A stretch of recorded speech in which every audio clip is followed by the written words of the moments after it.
Tai yra Unihalo Pro tešlos maišytuvas. Tiek Amerikoje, tiek tiesiog internete jis jau tapo labai populiarus. Tai kuo jis yra ypatingas? Tešlos maišymas, duonos kepimas ir picos kepimas yra tiesiog, galima sakyti, kaip atskiras menas. Ir kiekviena detalė yra labai svarbi. Tai industriniai tešlos maišytuvai yra ypatingi tuo, kad jie kur kas geriau išmaišo tešlą negu, sakykime, tradiciniai namų, paprastesni tešlos maišytuvai.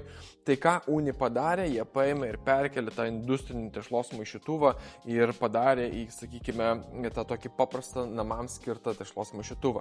Tai koks pagrindinis skirtumas? Tai pagrindinis skirtumas yra tai, jog sukasi ne tik ši spiralė, bet sukasi taip pat ir pats dubuo.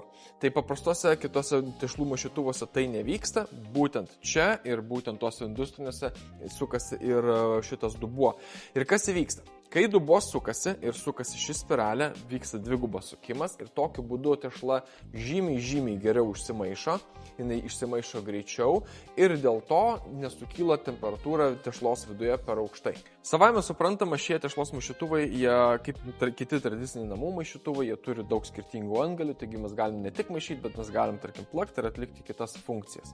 Taip pat šis dubuo turi papildomą dangtį, tam dangtį mes, aišku, apsaugo nuo miltų išsitaškymo ir, aišku, galima papildomai įpilti tiesiog vandens. Taigi, Unihalo Pro maišytuvai yra skirti tiems, kuriems labai svarbu, kaip išmaišoma jų yra tešla ir kaip gerai susiformuoja gliutenas. Tai yra tiems, kas nori kepti duoną, picą ar kitus tiesiog tešlus kepinius ir jiems labai svarbu, kaip ta tešla išsimaišo.